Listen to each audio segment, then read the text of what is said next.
இயேசு கிறிஸ்துவின் இணையற்ற மேலான நாமத்தில் உங்கள் எல்லோரையும் வாழ்த்துகிறேன்.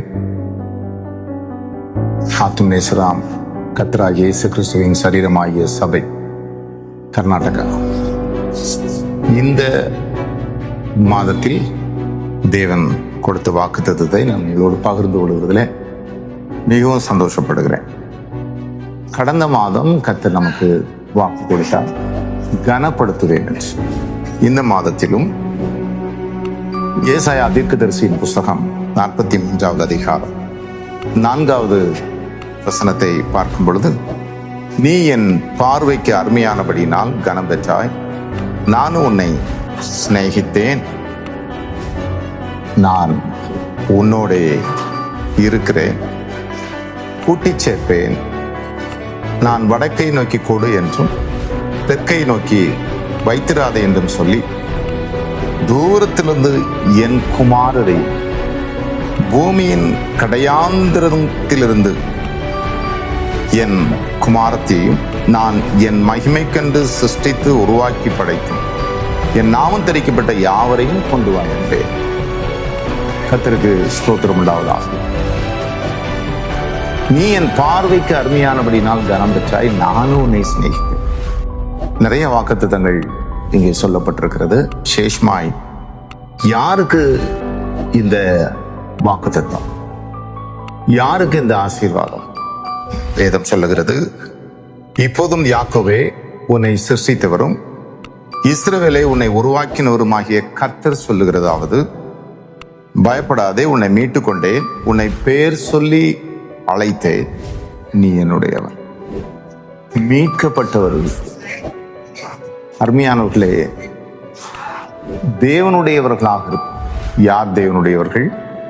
அவரால் மீட்கப்பட்டு சேஷ்மாய் நம்மை மீட்பதற்காக வேதம் சொல்லுகிறது, பொன்னினால் வெள்ளியினால் நாம் மீட்கப்படவில்லை, இயேசு கிறிஸ்துவின் விலையேற பெற்ற இரத்தத்தினால் நாம் மீட்கப்பட்டோம்.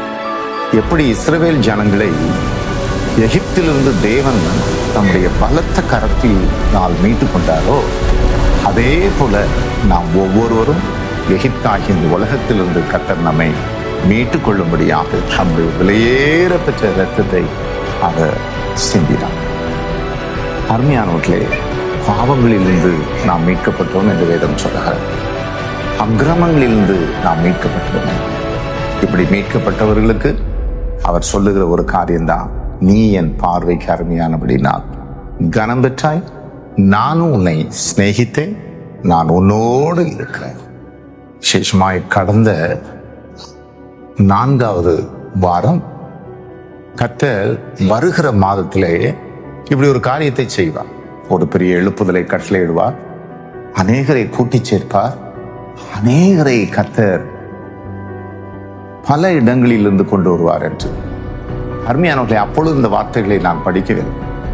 ஆனால் இந்த வாக்குத்தத்தத்தை கொடுத்ததை தொடர்ந்து தியானித்த பொழுது, அருமையானவர்களே, கூட்டிச் சேர்ப்பேன், கிழக்கிலும் மேற்கிலிருந்து கூட்டிச் சேர்ப்பேன், வடக்கிலும் தெற்கிலும் இருந்து நான் கொடு என்று சொல்லுவேன். நிச்சயமாக இந்த ஜூலை மாதத்தில் இந்த வாக்குத்தத்தத்தின்படியே கர்த்தர் நம்மை நடத்துவார், ஆசீர்வதிப்பார். நீங்களும் விசுவாசிங்க. இந்த வாக்குத்தத்தத்துக்கு சுதந்திரவாளிகளாய் நீங்கள் மாறுவீர்கள். மீட்கப்பட்ட அந்த மேலான அனுபவத்தை பெற்றுக்கொள்வோம். கர்த்தர் உங்களை ஆசீர்வதிப்பார். வானத்தையும் பூமியையும் படைத்த கர்த்தராகிய இயேசு கிறிஸ்துவின் நாமத்தில் மீண்டுமாய் உங்களை வாழ்த்துகிறேன். கர்த்தர் உங்களை ஆசீர்வதிப்பாராக.